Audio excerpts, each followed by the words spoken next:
The next thing we need to talk about is your treatments. They're going to be due in 2 weeks, and it's really important that you start on them now. As you'll see when you go through, the worksheets got some details you need to work out. Okay, there's things that you are responsible for to get this project approved and running, and until it's approved, you won't be able to begin your binder, and then you will not be able to schedule your interviews, your shoots, your whatever, because you won't have access to equipment until you're approved. Let's begin with the narrative. Okay, everybody remembers the difference between the two types of project. A narrative is one where you create a story, you make it up, you write a script, you cast your actors, they can be your friends, family, you can find actors on campus, and you will shoot the story, edit it down, and it is a standalone story. Okay, it's 3 to 5 minutes long.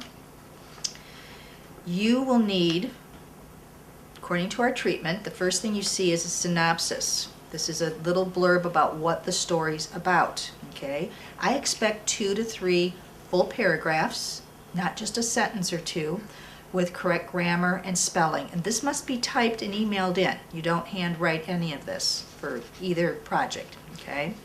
So you're going to write a synopsis. Maybe your story is going to be about, oh, let me think of one that was just done recently.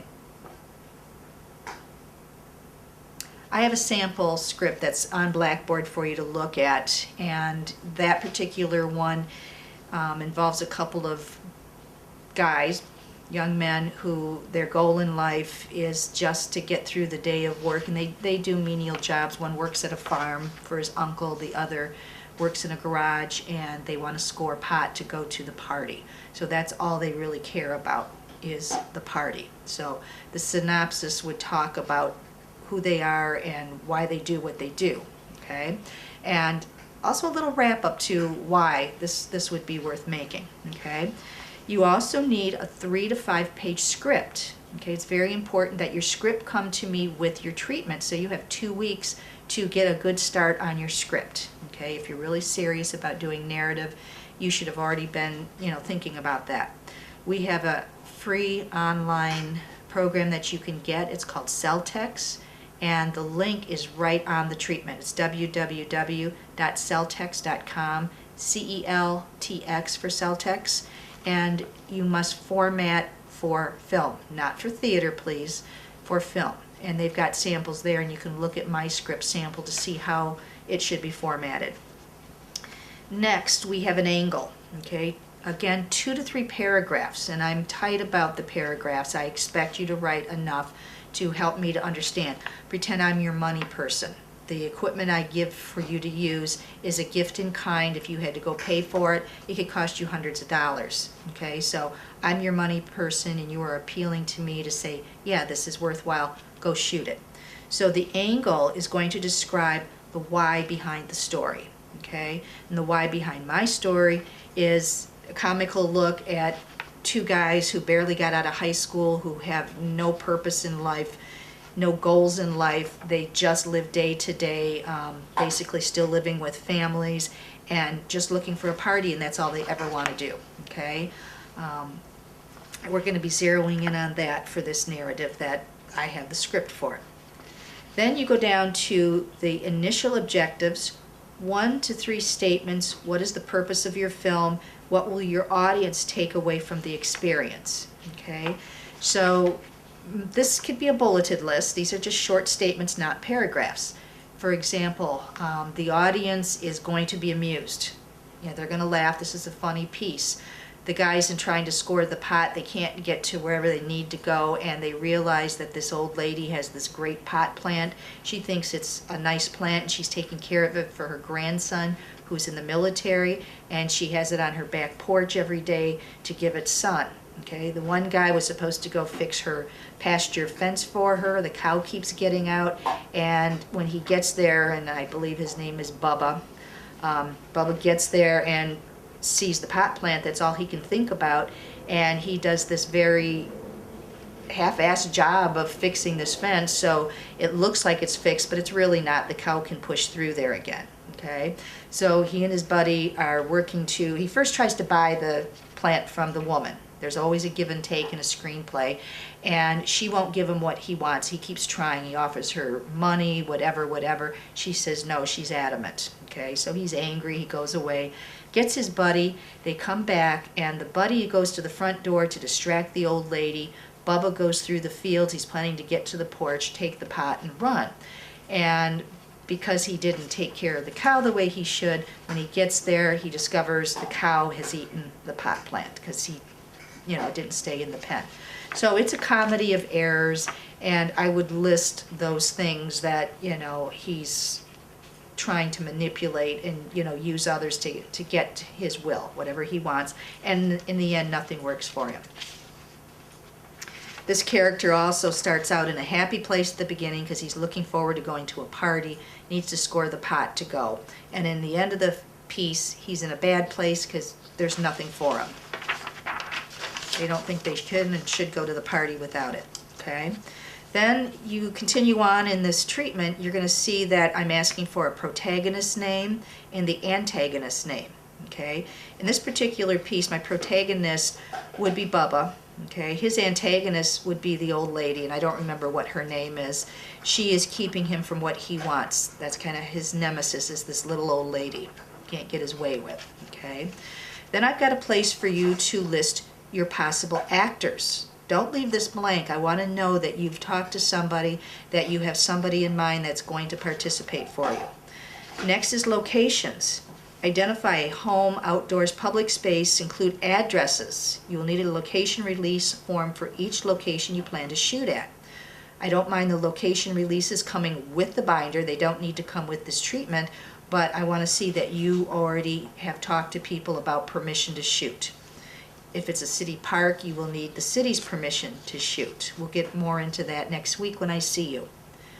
Special props, costumes, or sets. Costumes for your protagonist, your antagonist, other characters.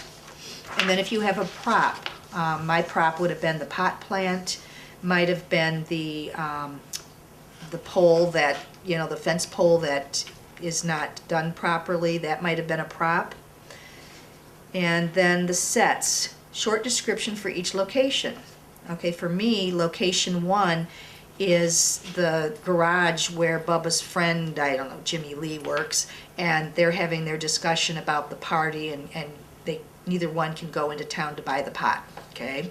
Location 2 is back at the farm where Bubba works for his uncle. Location 3 is going to be the old lady's farm. Those 3 locations, that's it, okay? Music sources. We must have the rights to the music for our projects. Okay, so if you plan to use our free archives at Wayne State, you list that.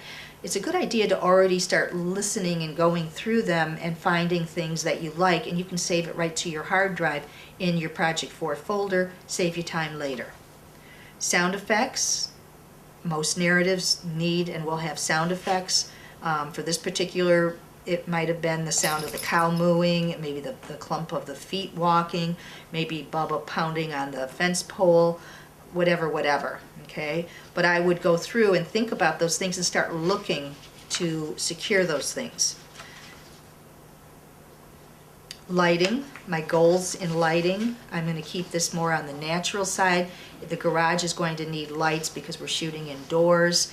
Everything else is outdoors. For a narrative project, for intro, I don't particularly need or want you to shoot outdoors with lights, okay? Not necessarily safe for you. But indoors, you're in a sheltered place, in a house, whatever, you'll use lights, not to help the camera see, but to add a mood to your project, to give it a multi-dimensional look, okay? And the last thing is if, not necessarily that you have to, but if you need a voiceover for your project, think back to the Shawshank Redemption. We have Morgan Freeman's character who is the constant voiceover telling the story, okay? You cannot substitute for having dialogue between your characters and just use voiceover, but you can use some of each if appropriate.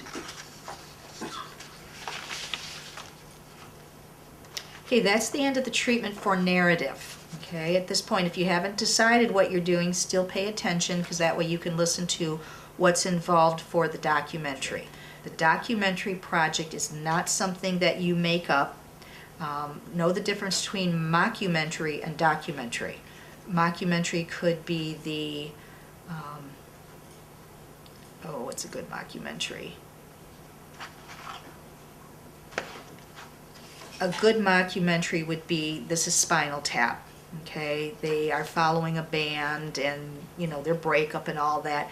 And they did it so well that people thought it was real. They wanted to buy the music, but it was not. It was a mockumentary, okay? So for our project, you are going to use somebody that you've met. Maybe there's something you want to explore. There's an issue you want to learn more about. And you're going to instruct our audience. You're going to teach them something. For example, we saw 2 documentaries in our examples the last couple weeks. We saw the one on the pot day at U of M, and then we also saw the documentary on the cross-dressers, performers, okay? And so, for example, we begin here with a topic, 2 to 3 paragraphs to describe your topic. And Bree, the director for the pot, talked about the need for legalized marijuana, the importance of it, who it would help, you know, what the issues are and how they're being resolved, and did this in her 2 to 3 paragraphs. Angle. Okay, I'm not talking about camera angle on these treatments when I say angle. A lot of people do that and they say, I'm going to use a whole bunch of close-ups or medium shots. Okay, don't care about that right now. Okay, how will you present the topic? Okay, Bree chose to show you people participating at that rally. She showed you people that were smoking pot. She talked to people that were there in attendance. She planned interviews of the woman who is in charge of whatever the movement is. And she had all of those things pre-set up so that she could present the film in the light that she wanted it. She's pro legalization for medical marijuana. Your initial objectives. Again, these are just 3 statements. They can be a bullet list. They don't have to be more than just a sentence. And please, a complete sentence, good grammar is always important here. The statements, what is the purpose of your film? What will your audience take away from the experience? When we watched the documentary on the marijuana, we learned about the benefits of it. We learned who it's helping. We also learned about what the struggles were in getting it legalized. Okay, so that could be the 3 things there. Non-traditional subjects. These are basically your interview subjects, and I have a list of 3. You need at least 2. I would prefer one of them be a voice of authority. Back to Bree's project, she had the woman who was the voice of authority that spoke in the hotel room, and we also could see her speaking at the microphone in front of the entire group that was there. So that was her voice of authority, and that name would be down. Then she ended up with the non-traditional subjects she didn't plan on, but were there. We saw the gentleman that talked about, I forget who the relative was that had cancer and was in need but was too embarrassed to go ask for it, and so just suffered quietly. And then we also heard from the woman with the pink hair who talked about how her seizures had been helped through the use. So she had some traditional and non-traditional subjects going on there. It's best if you have more than one, otherwise all you have is a talking head. Just like me sitting here, I'm a talking head to you. Next, instead of a script, you will be creating conversational questions. We don't care about their name, their age, where they live, okay? You will get that information because you're going to get a release form. Okay, we're going to have that information, so you don't have to ask them their name unless you just, if you're talking to a lot of people, like Bree did, you might say, tell me your name, just for ID purposes, but I don't expect to hear on your film that they say, my name is Susan Palazzolo and I teach Comp 1600. Not necessary. We can put our little lower thirds title screen on there and do it professionally, okay? So these questions, you're expected to have 3 to 5 questions for each person you interview. Some of the questions can be the same, but at least 2 of them should be unique to that person, okay? So back to Bree again, the question she asked the woman who was the voice of authority, got into some specifics. She asked her about some of the illnesses that it helped. She asked about some of the struggles. And then, the others, she was asking questions about what did it do for you. Okay, they answer the same type of question. So that way we can intercut the conversations between the people rather than have one person talk and then we never see them again and the next person talks and so on. It gets a little boring that way. Our goal is to have them have a conversation. You don't ever want to ask a question like, how are you? Fine? There's no conversation, okay? Instead, you'd say, how do you feel about this winter weather, the grayness, having to drive in it, whatever, whatever. And I say, oh yeah, I really hate the weather.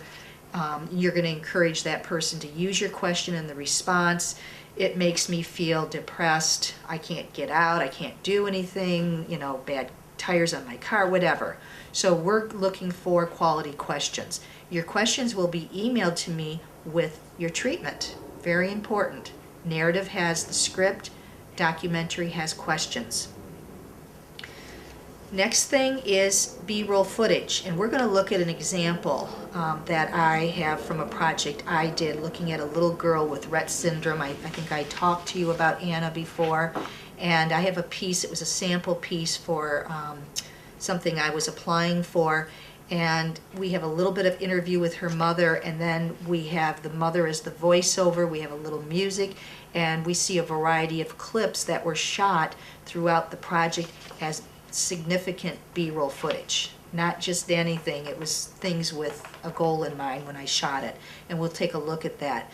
So if we go back to Bree before she went to Ann Arbor, she had a list knowing that she was going to get the speakers, she was going to be getting the paraphernalia. She expected to see the bongs and the shirts and the other things that they were going to be selling. She planned on that. She knew she was going to see people sitting around in groups. They were going to be smoking. She planned on that. She expected to see kind of the hippie-ish look. Okay, that was on her list to look for. And then people that, could represent what she needed. Okay, she had a whole list there. And I'm looking for you, whatever your topic is, you must have some B-roll planned. Otherwise, you don't have a project. You have locations that you'll be shooting at. I need to know, is it an interview? Will you be shooting it if the weather's decent by the time you shoot? Are you going to be outdoors at a park? Are you going to be in someone's living room? So we have the interview subject's name and the address you'll shoot at. Maybe they're coming to your home and you're going to shoot in your own living room. That's fine. We'll have the address there. If you are shooting, like, again, go back to Bree, her first location was the hotel she shot at. She rented the room, set it up, did the whole thing. Then her second location was the park itself, and she actually had a third location. I can't remember what it was off the top of my head. But you would have your list of where you're going to shoot these things. Special props and costume. Documentary doesn't normally require props, costumes, or special sets. However, if there is a need, please list them. My time shooting the little girl with Rett syndrome, some of the things that I shot that I don't even think they show up in the footage I'm going to show you was some of the things they used to take care of her, the feeding tube, the insertion of that feeding tube. That equipment was a bit of a prop. We looked into her closet at the special needs. Instead of having a bunch of pretty little girl dresses, there was all these diapers and things because, she couldn't take care of herself, okay? And that was kind of an important moment. But those are props, okay? Unless you have a situation like that, you most likely won't have props. Aesthetic and stylistic consideration. The shooting style. Please describe which and how you will approach it. You have two ways of shooting, and I'm actually going to show you, not today, but possibly next week, another project that I've got some work from that has some what's called cinema verite type of shooting. You're just a fly on the wall, you're just in a room, people are just doing their thing, and you're just shooting it. Wherever the action appears to be, you're shooting it. I was shooting on a bus, okay, and I was standing in the front, and I was going from what we were seeing out the windows on the east side of the city where, you know, there's hardly homes, there's big open spaces, homes that are in disrepair, back to the people that are getting on the bus, to the people on the bus themselves, and moving constantly. That was a cinema verite. Traditional would be more about the interviews, okay, where you set somebody down like I am, you're in a formal setting, and you shoot that, okay? Then we can get informal like Bree did and shoot people sitting on the ground, they're at the park, they're wherever. When we go to Belle Isle, we're going to be doing some of that. So a good documentary's got a little bit of both, little cinema verite and the B-roll footage, and they've got traditional as well. The music, again, you're going to have music. Nobody lays a music track underneath the entire project. Okay, that would get really boring really quick. Music in documentary is best used as a bridge, so at different points it comes in and it's used maybe to introduce something. Okay, the sample we're seeing today, it does have music. It's just a very short little piece, and there was a reason behind it, which we'll get into more next week when I see you. Again, you can create music yourself. You can go to musicians you know. You just have to get rights to the music through a release form. Please do not go to your iTunes and buy a piece of music and figure you paid for it and it's yours. It's only yours to listen to, not to use. Lastly, oh, not quite lastly, we have two more items. Archival photos, okay?